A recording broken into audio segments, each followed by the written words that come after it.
پی آئی کی نجکاری ہوگی، حکومت نے دوبارہ بولیاں طلب کرنے کا فیصلہ کر لیا ہے۔ مزید کیا تفصیلات ہیں جانیے اس رپورٹ میں۔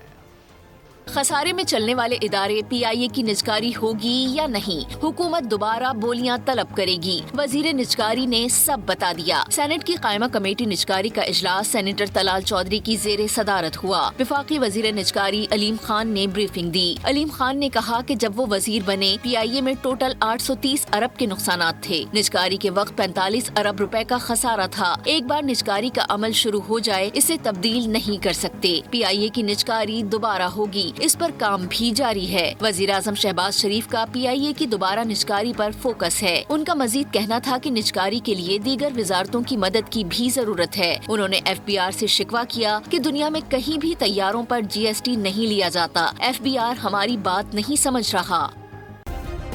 سبسکرائب کریں اور بیل دبائیں تاکہ کوئی خبر رہ نہ جائے۔